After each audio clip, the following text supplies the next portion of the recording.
Kita masih ada di dalam sermon series kita yang berjudul The Essentials, di mana kita akan membahas 4 poin penting dari kekristenan. Nah, hari ini kita akan membahas tentang resurrection and the Christian life. Jadi kita akan membahas tentang kebangkitan Tuhan Yesus dan kaitannya dengan kehidupan kita sebagai orang Kristen. Teks bacaan kita dari Markus 16 ayat 1 sampai 7. Mari kita baca. Setelah lewat hari Sabat, Maria Magdalena dan Maria ibu Yakobus serta Salome membeli rempah-rempah untuk pergi ke kubur dan meminyaki Yesus. Dan pagi-pagi benar pada hari pertama minggu itu setelah matahari terbit, pergilah mereka ke kubur. Mereka berkata seorang kepada yang lain, siapa yang akan menggulingkan batu itu bagi kita dari pintu kubur?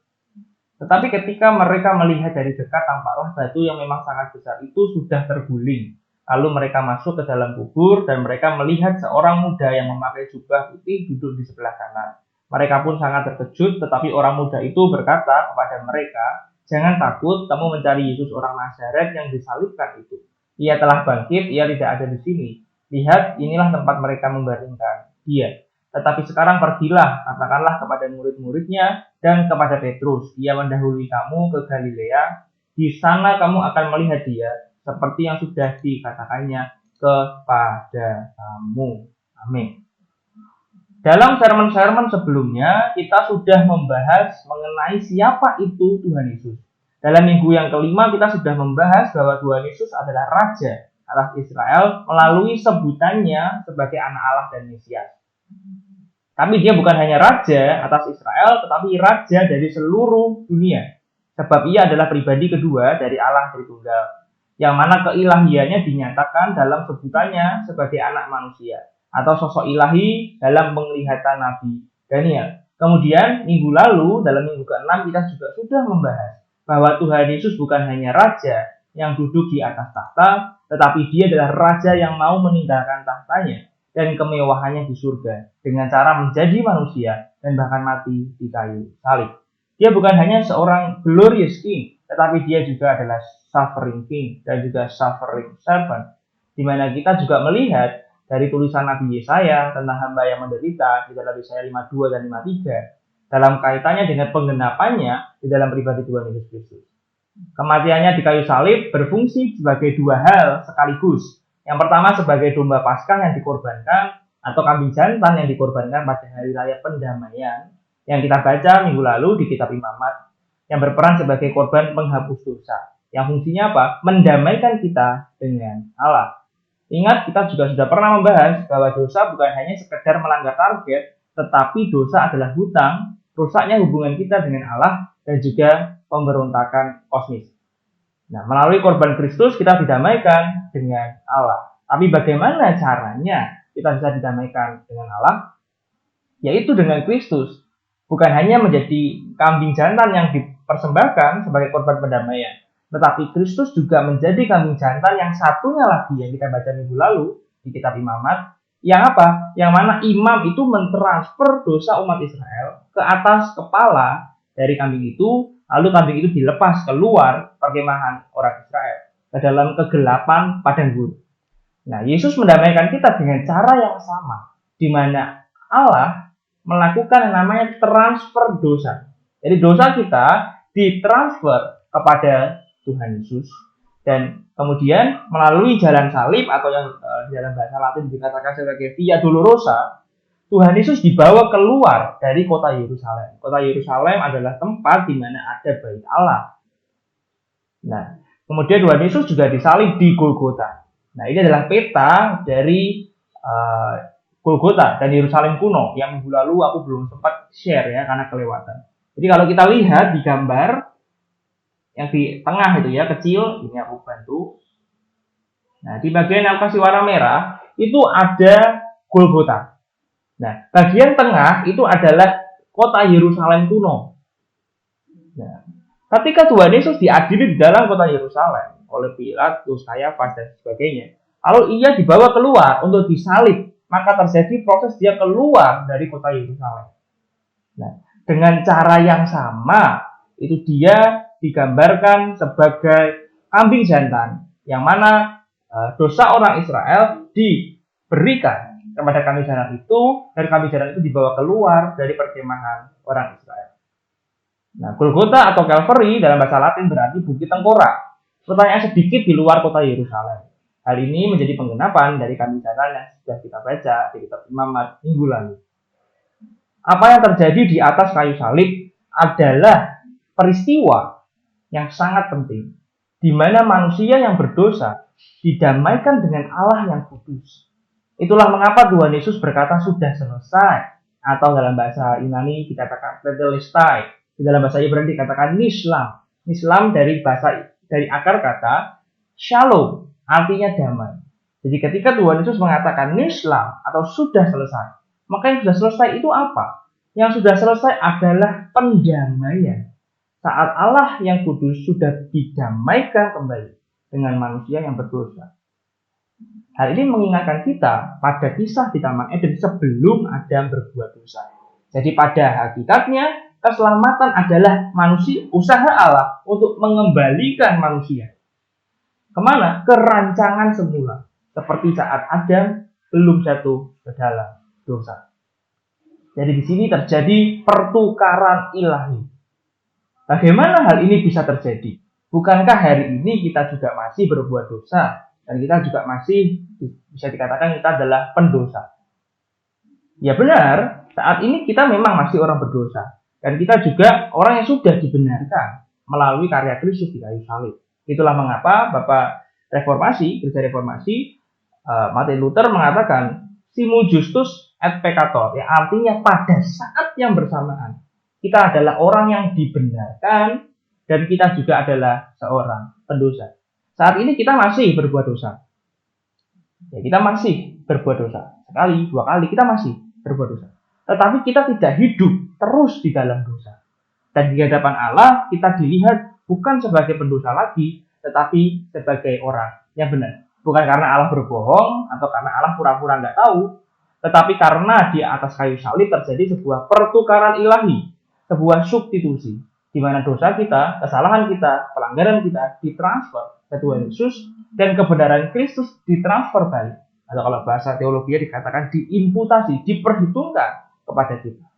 Itulah mengapa kita bisa berdiri di hadapan pengadilan Allah sebagai orang benar, bukan lagi sebagai orang berdosa. Kita dikatakan sebagai orang benar bukan karena kebenaran kita, tetapi karena kebenaran Kristus. Inilah esensi dari Injil. Inilah Injil yang menjadi kekuatan Allah dan juga kekuatan orang percaya.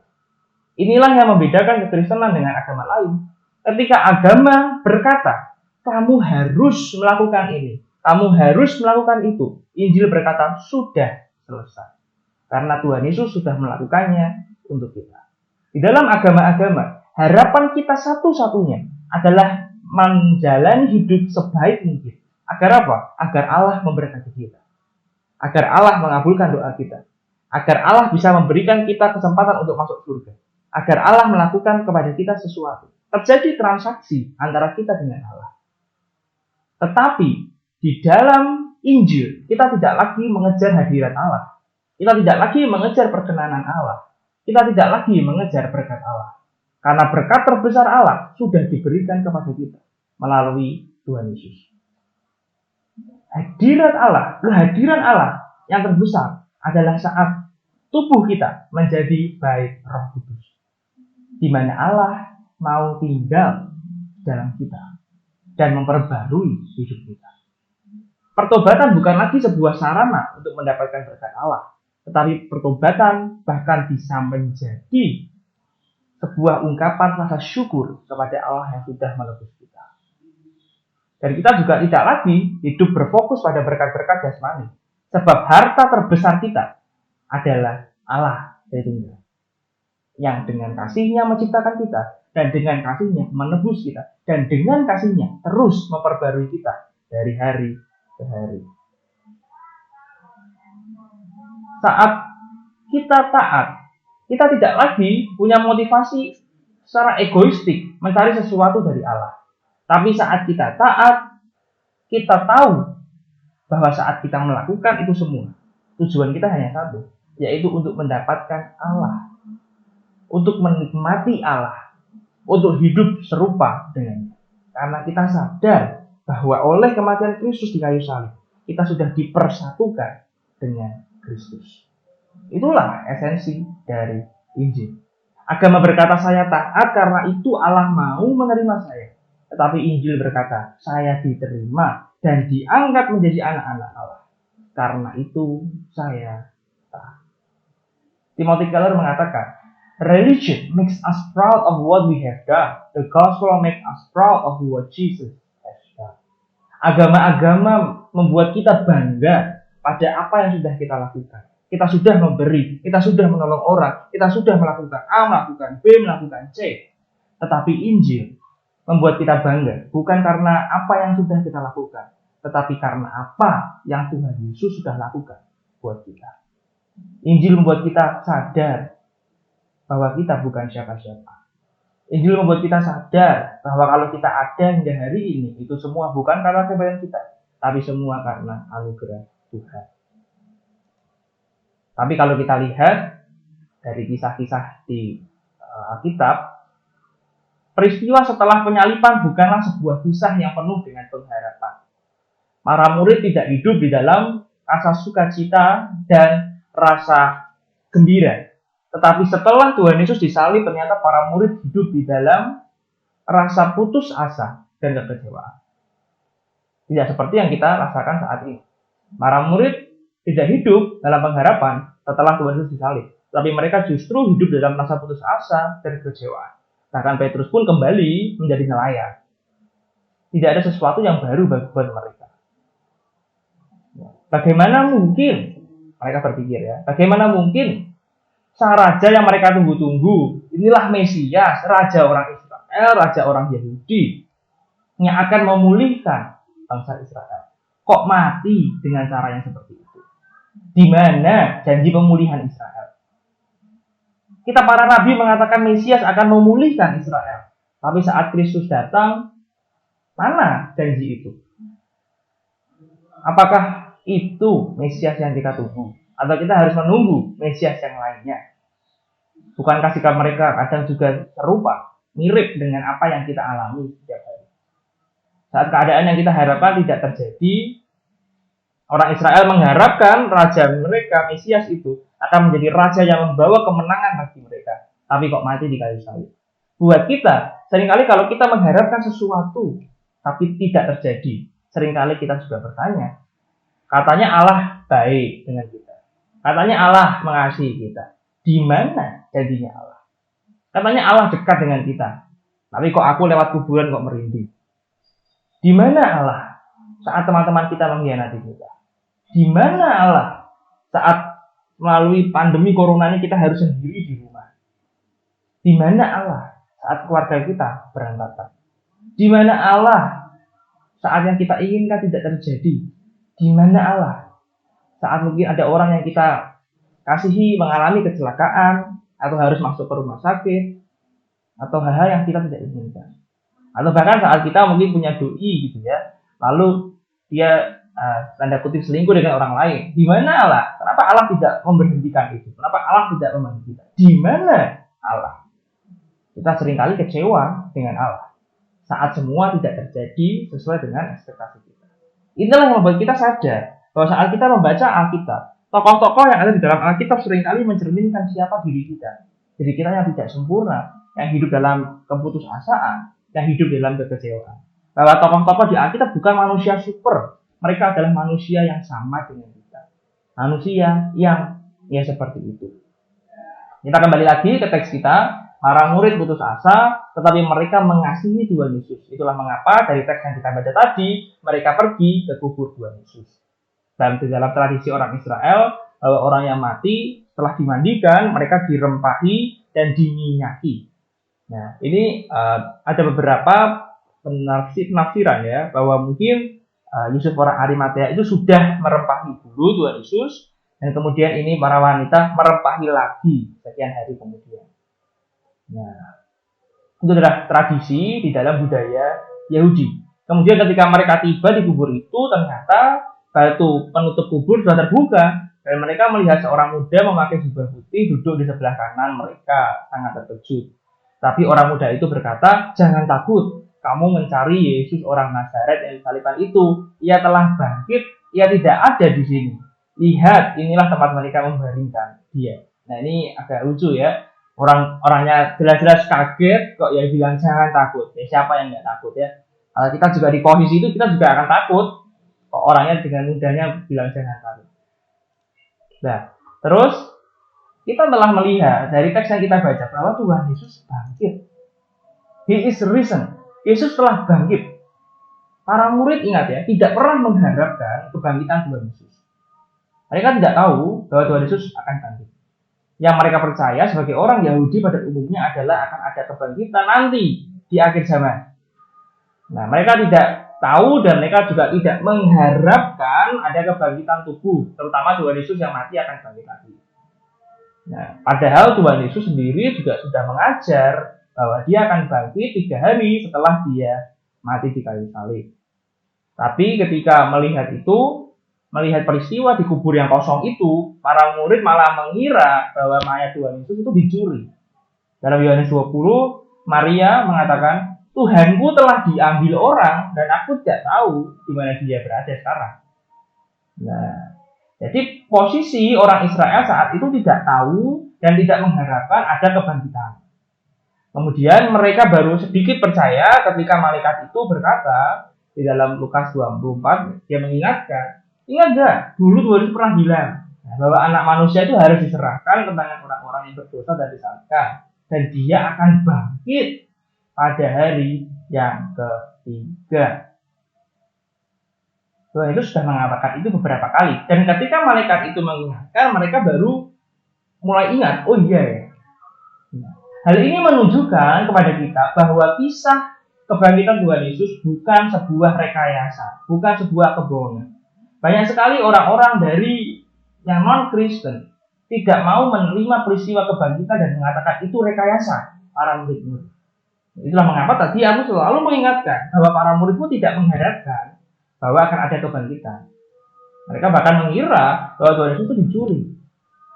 Nah, mereka mengatakan nggak bisa, itu para murid yang mencuri, terus dia lalu memberitakan Injil, gitu kan, dengan bohong, dengan cara yang tidak seharusnya. Dia mengada-ngada ceritanya bahwa sebenarnya Tuhan Yesus itu nggak bangkit, tapi terus dia mengklaim bahwa Tuhan Yesus bangkit. Nah, hal ini cukup lucu ya, bahwa orang yang mengatakan Tuhan Yesus itu dicuri oleh para muridnya sendiri, lalu muridnya memberitakan Injil yang mengatakan bahwa Tuhan Yesus itu lahir, mati, bangkit, kemudian para murid bahkan harus mati sebagai martir. Hal ini sungguh lucu kalau kita mau telusuri lebih lanjut. Seorang detektif namanya Jim Wallace, dia dengan ilmu detektifnya, dia mencari tahu bagaimana sebenarnya peristiwa kebangkitan itu. Apakah benar para murid itu berbohong atau mereka jujur mengatakan peristiwa yang sebenarnya. Nah, ketika aku membaca tulisan dari Jim Wallace, aku menemukan sebuah kalimat yang luar biasa. Nah, yang bunyinya seperti ini. Klaim-klaim para murid tentang kebangkitan Tuhan Yesus itu sangat mahal. Dan bahkan tidak dimotivasi oleh uang, seks, atau kekuasaan. Kalau orang berbohong, tujuan orang berbohong itu umumnya ada 3. 1, untuk mendapatkan uang. Kita lihat, para murid tidak bermotif untuk mendapatkan uang. Buktinya mereka tetap hidup miskin, bahkan sampai mereka mati, mereka hidup seadanya. Yang kedua, seks. Jelas, para murid juga memiliki, ada beberapa yang sudah punya istri, dan bahkan Paulus pun sampai mati juga tidak menikah. Jadi jelas motivasi untuk mendapatkan seks juga tidak bisa kita akui. Dan yang terakhir, mendapatkan kekuasaan. Bagaimana mungkin caranya orang-orang Kristen itu mengklaim kebohongan itu untuk mendapatkan kekuasaan? Yang ada mereka mati. Nah, jadi jelas para murid memberitakan Injil, memberitakan bahwa Tuhan Yesus bangkit bukan untuk mendapatkan uang, seks atau wanita, dan juga bukan untuk kekuasaan. Sebaliknya, ketika mereka mengatakan bahwa mereka adalah saksi mata dari kebangkitan Kristus, dari penampakan Kristus pada mereka, hal itu mengorbankan kenyamanan mereka.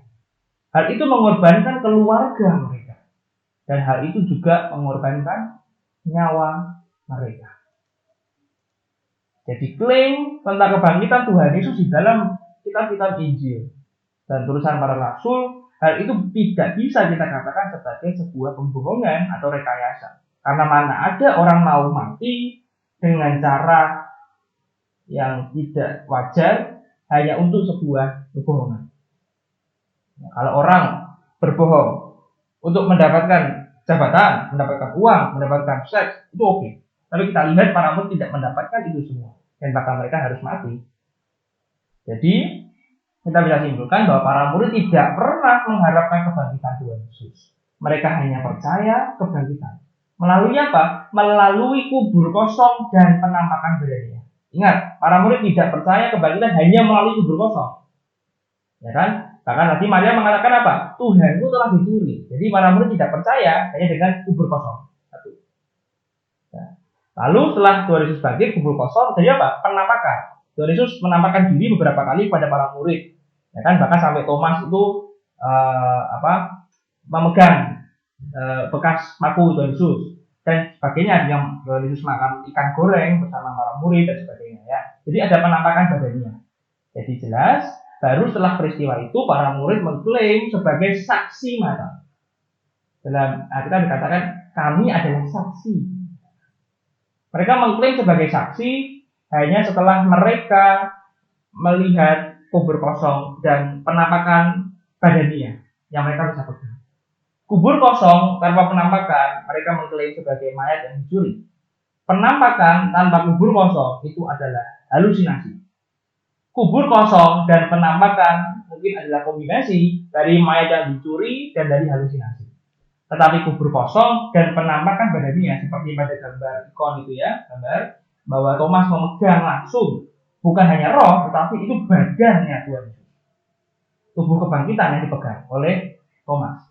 Kubur kosong dan penampakan badannya, barulah para murid mengklaim sebagai kebangkitan tubuh. Ini benar bahwa Tuhan Yesus bangkit. Kita bisa bahas lebih banyak aspek apologetika atau pembelaan iman dari topik ini.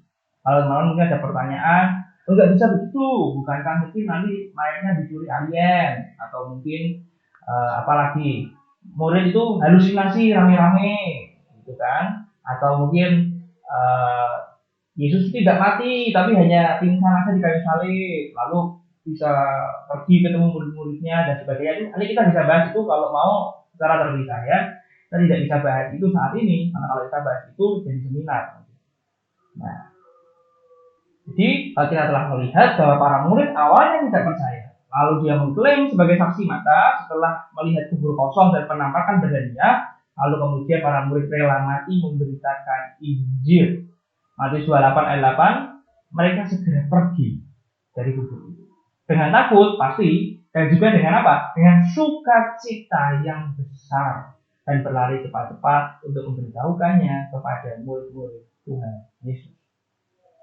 Dan kalau kita melihat kisah selanjutnya di Perjanjian Baru, kita menemukan bahwa para murid memberitakan Injil dengan sukacita, dengan semangat. Bahkan mereka rela mati dengan cara yang tidak seharusnya.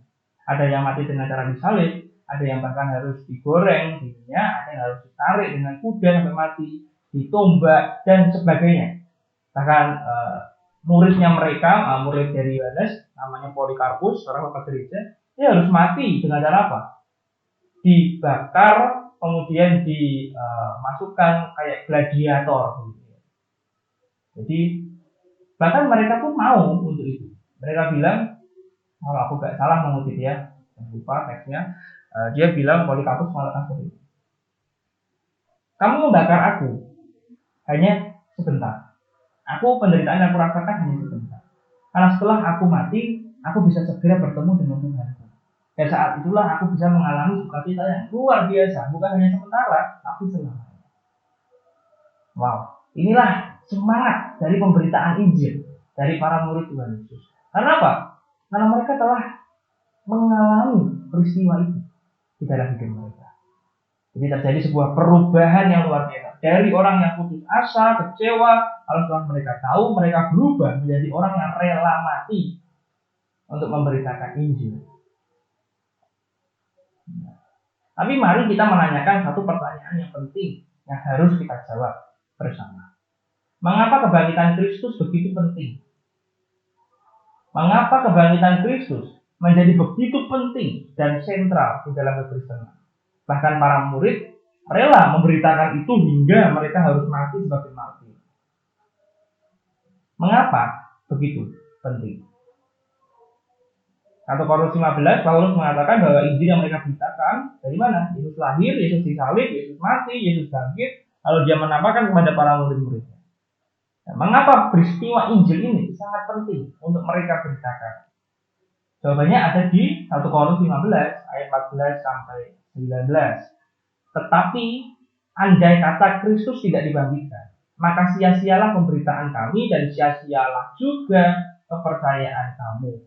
Lebih dari pada itu kami ternyata berdusta terhadap Allah, karena tentang dia kami katakan bahwa ia telah membangkitkan Kristus, padahal ia tidak membangkitkannya. Kalau andai kata benar bahwa orang mati tidak dibangkitkan, sebab jika benar orang mati tidak dibangkitkan, maka Kristus juga seharusnya tidak bangkit. Dan jika Kristus tidak dibangkitkan, maka sia-sialah kepercayaan kamu dan kamu masih hidup di dalam dosamu. Demikianlah binasa juga orang-orang yang mati dalam Kristus. Jika kita hanya dalam hidup ini saja menaruh pengharapan pada Kristus, maka kita adalah orang-orang yang paling malang dari segala manusia. Jika Tuhan Yesus mati dan tidak bangkit, maka penebusan tidak selesai. Maka hal ini berarti kematian Tuhan Yesus di kayu salib adalah hukuman yang pantas bagi seorang pembohong terbesar pada masa. Karena yang dia katakan semua tidak benar dan dia mati tidak bangkit. Hal ini juga berdampak pada penyembahan orang Kristen. Yang pertama, kita menyembah orang mati atau kepercayaan kita sia-sia. Yang kedua, tidak ada yang namanya penebusan dosa. Kita masih hidup di dalam dosa. Yang ketiga, para rasul berbohong. Yang keempat, tidak ada gunanya kita melakukan penginjilan. Ayat 32-nya mengatakan, kalau hanya berdasarkan pertimbangan manusia saja, aku telah berjuang melawan binatang buas di Efesus, apakah gunanya itu bagiku? Jika orang mati tidak dibangkitkan, maka marilah kita makan minum, sebab besok kita mati. Jadi kalau Kristus tidak bangkit, maka semua itu sia-sia. Lalu Paulus menuliskan ayat 20-nya. Tetapi yang benar ialah bahwa Kristus telah dibangkitkan dari orang mati sebagai yang sulung dari orang-orang yang telah meninggal. Sebab sama seperti mau datang karena satu orang manusia, demikian juga kebangkitan orang mati datang karena satu orang Demikian juga kebangkitan orang mati datang karena satu orang manusia. Karena sama seperti semua orang mati dalam persekutuan dengan Adam, demikian pula semua orang akan dihidupkan kembali melalui persekutuan dengan Kristus. Kebangkitan Kristus adalah fondasi terpenting di dalam iman Kristen. Karena Kristus bangkit, maka kepercayaan kita tidak sia-sia. Dan penebusan di kayu salib sangat berharga dan berarti. Inilah puncak dari kepercayaan iman Kristen. Karena Kristus bangkit, maka sebagai orang percaya, kita punya kepastian bahwa pada akhir zaman kita bisa ada mengalami kebangkitan tubuh dan kita bisa dipersatukan kembali dengan Allah melalui Kristus.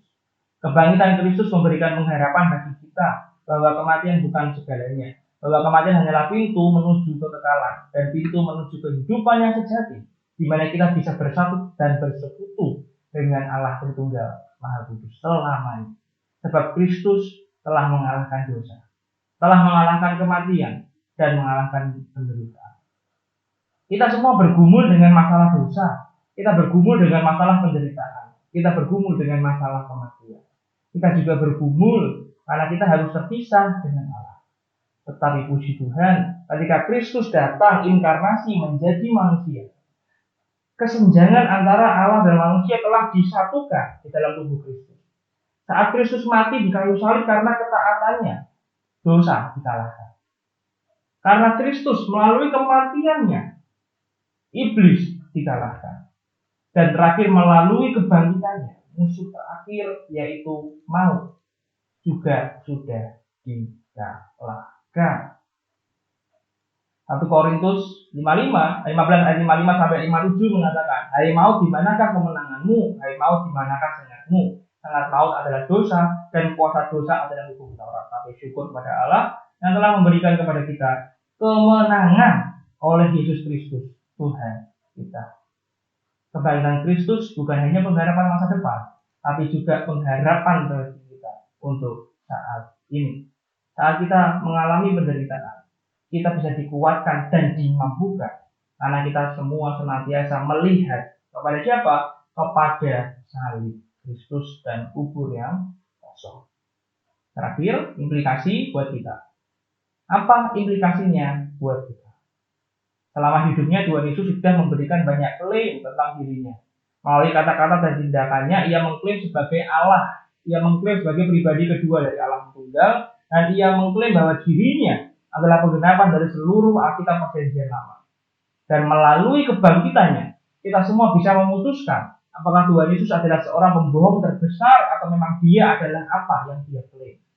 Timothy Keller di dalam bukunya dari St. Borges mengatakan, jika Kristus bangkit dari kematian, maka satu-satunya yang harus kamu terima adalah semua yang dia katakan. Jika Kristus bangkit, maka semua yang dia klaim, semua yang dia katakan kamu harus terima. Karena tadi dia benar, apa yang dia katakan semuanya benar. Dibuktikan dengan apa? Dengan kebangkitan. Tapi jika dia tidak bangkit dari kematian, maka kenapa kita harus meragukan atau kita takut dengan apa yang dia katakan? Masalah terpenting dari segala sesuatunya bukan terletak pada apa yang dia katakan atau apa yang dia ajarkan, tetapi pada apakah dia bangkit atau tidak dari kematian. Jadi singkatnya seperti ini. Yesus mengklaim sebagai Tuhan, dia mengklaim sebagai Nabi yang menggenapi semua nubuatan dari Perjanjian Lama. Nah, klaim itu dibuktikan dengan apa? Dengan dia mengatakan bahwa anak manusia dia akan mati lalu bangkit. Ketika dia mati tidak bangkit, berarti dia bohong. Maka semua omongan dia kita nggak perlu percaya. Maka dia bukan Tuhan, dia bukan siapapun, dia bukan apapun, dia yang bohong. Tapi kalau dia benar bangkit, maka semua dia katakan itu benar. Dan buktinya yang telah kita lihat tadi bahwa dia bangkit.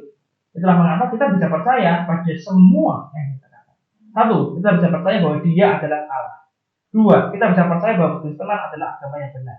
Tiga, kita bisa percaya bahwa Alkitab Perjanjian Lama adalah Alkitab yang benar. Sebab Kristus mengklaim dia menggenapi Perjanjian Lama. Keempat, kita bisa melihat bahwa Tuhan Yesus adalah benar-benar juru selamat yang bisa menyelamatkan kita. Yang kelima, janji Allah bahwa kita bisa kembali, diperbaiki, diperbarui menjadi manusia yang baru itu bisa terjadi. Ia adalah Raja, ia adalah Nabi, juru selamat, dan bahkan Tuhan dan Allah kita. Semuanya benar. Dengan demikian, sebagai orang percaya, kita punya dua hal sebagai respon. Yang pertama, kita bisa percaya dan beriman kepadanya sebagai juru selamat yang menghapus dosa kita. Atau kita mau menolaknya dan tetap berpegang pada kebenaran kita sendiri. Nah, apakah kita mau datang kepadanya dan menyerahkan hidup kita dengan berkata, ini hidupku Tuhan, juru selamat. Aku manusia yang berdosa yang tidak layak menerima anugerah-Mu, tidak layak menerima pengampunan-Mu. Tapi aku bersyukur karena Engkau mau datang ke dunia ini dan menebus hidupku. Bukan hanya menebus, tetapi mengangkatku sebagai anak dan menjadikanku manusia yang baru. Dan Engkau menyempurnakanku selalu di dalam setiap lika-liku hidupku agar aku bisa menjadi serupa dengan Tuhan Yesus. Kalau kita mau menolaknya dan berkata, tidak, aku tidak perlu seorang juru selamat. Aku sudah melakukan berbuat baik, aku sudah sedekah, aku sudah menaati hukum, aku sudah ikut kelas motivasi, aku sudah ikut pembangunan karakter. Semua itu sudah aku lakukan. Maka aku bisa menyelamatkan diriku sendiri. Oke Tuhan, kita timbang saja. Perbuatan baik itu dan jahat, pasti aku lebih banyak berbuat baik. Mana yang mau kita pilih? Dan yang kedua, kita bisa datang kepada Tuhan Yesus. Sebagai apa? Dia sebagai Raja. Dia sebagai Allah. Kita bisa datang bersujud dan tersungkur di hadapannya dan memanggilnya Raja. Apakah kita mau datang kepadanya dan berkata, aku mengakui Engkau sebagai Raja dan pemilik hidupku. Hidupku hanya akan menyenangkan-Mu saja Tuhan. Apa yang Engkau sukai, itu yang aku sukai. Apa yang Engkau benci, itu juga yang aku benci. Aku akan melakukan apapun agar Engkau senang karena Engkau adalah satu-satunya milikku. Siapa gerangan ada padaku di surga selain Engkau tidak ada yang kuingini di bumi. Mazmur 27, satu hal telah kuminta pada Tuhan. Itulah yang kuingini. Diam di rumah Tuhan seumur hidupku, menyaksikan kemurahan Tuhan dan menikmati Atau kita mau berkata, aku tidak mengakui engkau sebagai raja. Engkau bukan pemilik hidupku. Hidupku adalah milikku, aku bebas lakukan apapun yang aku mau. Seks bebas, aku mau ke disco, aku mau minuman keras, aku mau merokok, mau merusak diriku, mau apapun terserah aku. Kamu siapa? Gitu kan? Mana yang mau kita pilih? Saat kita mengakui Tuhan Yesus sebagai juru selamat kita dan beriman kepadanya dan hidup oleh iman. Dan saat kita mengakuinya sebagai juru selamat, maka kita punya pilihan untuk beriman dan hidup oleh iman. Nah, inilah yang akan kita bahas minggu depan ya, tentang iman. Demikian pula saat kita mengakuinya sebagai Tuhan dan Raja kita, maka kita akan hidup di dalam ketaatan dan pertobatan. Nah, ini akan kita bahas dalam 2 minggu yang akan datang tentang kekudusan dan tentang pertobatan. Amin.